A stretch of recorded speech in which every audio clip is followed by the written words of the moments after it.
आप सोच सकते हैं कि जिस घर की दीवारों को आपके दादा परदादा ने अपने हाथों से सींचा हो, जिस दुकान से आपके परिवार की रोजी रोटी पिछले 70 सालों से चल रही हो, वहां अचानक एक दिन सरकार का एक फरमान आए और आपसे कहा जाए कि सिर्फ 15 दिन के अंदर ये जगह खाली कर दो। क्या सरकार रातों रात कानून के नाम पर आपके घर पर कब्जा कर लेगी? सुनने में ये किसी तानाशाह का हुक्म लगता है, लेकिन यूपी और उत्तराखंड में रहने वाले लाखों लोगों के लिए ये डरावना सच बन चुका है। शत्रु संपत्ति यानी एनिमी प्रॉपर्टी के नाम पर सरकार ने एक ऐसा कानूनी मास्टर स्ट्रोक खेला है जिसने आम जनता की नींद उड़ा दी है और पीढ़ियों से बसे बसाए परिवारों को सड़क पर आने के लिए मजबूर कर दिया है। आदाब नमस्कार, मेरा नाम है दानिश नदीम, आप देख रहे हैं द देश बोर्ड। आज हम बात करेंगे एक ऐसे कानूनी फरमान की जो नियम और मुद्रीकरण यानी मोनेटाइजेशन के नाम पर इंसानियत को दरकिनार कर रहा है। सबसे पहले थोड़ा डिटेल में और कानूनी रूप से समझते हैं कि आखिर ये शत्रु संपत्ति का पूरा खेल है क्या। 1947 के बंटवारे और फिर 1962 और 1965 की जंग के दौरान जो लोग अपना सब कुछ छोड़कर पाकिस्तान या चीन चले गए थे, उनकी छोड़ी हुई प्रॉपर्टीज को भारत सरकार ने एनिमी प्रॉपर्टी एक्ट 1968 के तहत शत्रु संपत्ति घोषित कर दिया था। इन सभी संपत्तियों का पूरा लीगल कंट्रोल CEPI यानी custodian of enemy property of India के पास चला गया। अकेले यूपी और उत्तराखंड को मिलाकर ऐसी लगभग 5600 से ज्यादा प्रॉपर्टीज हैं, लेकिन गौर करने वाली बात यह है कि आज इन संपत्तियों में आखिर रह कौन रहा है। वहां शत्रु देश के लोग नहीं, बल्कि वो आम हिंदुस्तानी नागरिक रह रहे हैं जिन्होंने आजादी के समय से इन जगहों को किराए पर लिया हुआ है या जिन पर उनका दशकों पुराना लीगल कब्जा है या लीगल पोजीशन रहा है।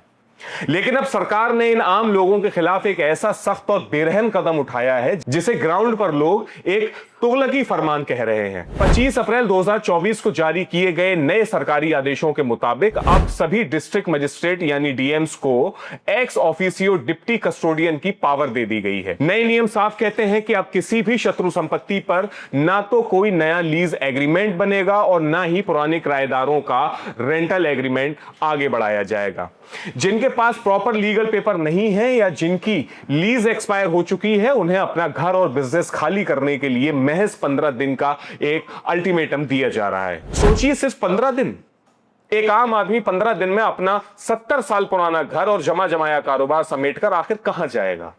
लेकिन सरकार का आदेश एकदम क्लियर है, अगर तय वक्त में कब्जा नहीं छोड़ा गया तो सीधा पुलिस फोर्स बुलडोजर के जरिए बेदखली यानी एविक्शन की जाएगी और प्रॉपर्टी को सील कर दिया जाएगा। अब आते हैं इस मुद्दे के सबसे डार्क और कानूनी पहलू पर, जिसे सुनकर आप भी हैरान रह जाएंगे। कानून के मुताबिक इन संपत्तियों के जो मूल मालिक थे, उन्हें वारिस यानी लीगल हीयर्स अगर आज भी हिंदुस्तान में रह रहे हैं और वो सच्चे इंडियन सिटीजन्स हैं, तब भी उनका इन संपत्तियों पर कोई कानूनी हक नहीं बचा है। दरअसल सरकार ने 2017 में एनिमी प्रॉपर्टी एक्ट में एक बहुत बड़ा संशोधन यानी अमेंडमेंट किया था। इस नए कानून के तहत इन संपत्तियों पर से वारिसों के सारे राइट्स लीगली खत्म कर दिए गए और उनके सभी दावे हमेशा के लिए खारिज कर दिए गए। यानी अपने ही बाप दादा की जमीन के लिए उनके पास कोर्ट का दरवाजा खटखटाने का भी हक नहीं छोड़ा गया है। यह एक ऐसा कानून बन चुका है जो पीढ़ियों से रह रहे अपनों को ही उनकी जमीन से एक झटके में बेदखल कर देता है। अब सवाल यह उठता है कि इस आदेश को जनता इतना नेगेटिव क्यों मान रही है, क्योंकि पहले सरकार का कहना था कि जो वैध कब्जेदार यानी लीगल ऑक्यूपेंट्स हैं या जो नियमित किराएदार हैं, उन्हें प्रॉपर्टी खरीदने का सबसे पहला मौका दिया जाएगा। ग्रामीण इलाकों में 1 करोड़ और शहरी इलाकों में 5 करोड़ से कम की प्रॉपर्टी पहले किराएदारों को ऑफर की जाती थी, लेकिन अब अचानक से सरकार की नीयत बदल गई है। जिन प्रॉपर्टीज की कीमत 1 करोड़ से लेकर 100 करोड़ के बीच है, उन्हें बिना किसी रियायत के सीधा ई ऑक्शन यानी ऑनलाइन नीलामी के लिए डाला जा रहा है। अब जो गरीब या मिडिल क्लास आदमी वहां 60 साल से रह रहा है, वो रातों रात करोड़ों की बोली कहां से लगाएगा। सरकार ने इस पूरे प्रोसेस का नाम दिया है मोनेटाइजेशन, यानी इन संपत्तियों को बेचकर अपना खजाना भरना। सरकारी आंकड़ों के मुताबिक 28 जनवरी 2026 तक सरकार 2930 करोड़ रुपए की शत्रु संपत्तियां बेच चुकी है। अब यहां पर जरा सरकार का दोहरा मानदंड देखिए। ई ऑक्शन में बड़े बड़े खरीदारों, बिल्डर्स और माफियाओं को अट्रैक्ट करने के लिए सरकार ने रूल्स कितने आसान कर दिए हैं। नीलामी में हिस्सा लेने के लिए जमा होने वाली बयाना राशि यानी EMD को 10% से घटाकर सिर्फ 5% कर दिया गया है। यही नहीं, जो हाईएस्ट बिडर होगा उसे पूरी पेमेंट करने के लिए पहले 21 दिन मिलते देते थे, जिसे अब बढ़ाकर 120 दिन यानी 4 महीने का समय कर दिया गया है। और तो और अगर कोई प्रॉपर्टी लगातार 3 बार नीलामी में नहीं बिकती है तो सरकार उसका रिजर्व प्राइस यानी 10% कम कर देती है। जरा सोचिए, पैसे वालों और बड़े खरीदारों को सहूलियत देने के लिए 120 दिन का वक्त और डिस्काउंट दिया जा रहा है, लेकिन जो आम परिवार वहां दशकों से रह रहा है उसे बेघर होने और अपनी पूरी जिंदगी समेटने के लिए सिर्फ 15 दिन का एक छोटा सा नोटिस थमा दिया गया है। आम जनता आज ये पूछ रही है कि क्या एक लोकतांत्रिक सरकार अब एक रियल एस्टेट ब्रोकर की तरह काम कर रही है?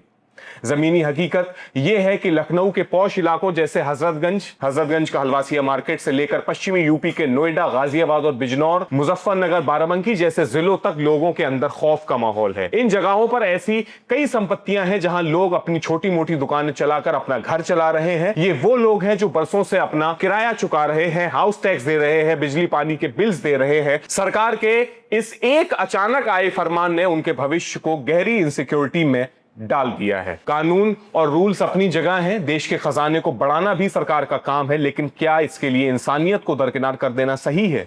दशकों से जहां परिवार बस गए वहां अचानक नियम बदलकर उन्हें उजाड़ देना कितना जायज है? सरकार को जरूरत थी कि वो कोई बीच का रास्ता निकालती, पुराने किराएदारों को आसान किश्तों में मालिकाना हक देने का मौका देती, उनके पिछले 60-70 साल के जुड़ाव की रिस्पेक्ट करती, ना कि उन्हें 15 दिन में बेघर होने का एक डिक्टेटोरियल फरमान सुनाती। इस पूरे शत्रु संपत्ति विवाद और सरकार के इस सख्त कानूनी रवैये पर आपकी क्या राय है, हमें कमेंट करके जरूर बताइएगा। और अगर आपको लगता है कि 15 दिन का नोटिस और बेदखली का यह डर इनाम परिवारों के साथ एक बड़ा अन्याय है, तो अपने विचार हमें कमेंट सेक्शन में जरूर बताएं। अगर आपको हमारी ये डिटेल्ड और बेबाक रिपोर्ट पसंद आई हो तो इस वीडियो को लाइक करें, अपने दोस्तों के साथ और फैमिली के साथ जरूर शेयर करें। ऐसे ही जमीनी और गहरे मुद्दों को समझने के लिए द देशपोर्ट को सब्सक्राइब करना ना भूलें। मेरा नाम है दानिश नदीम, आप देख रहे थे द देशपोर्ट। बहुत शुक्रिया। जय हिंद।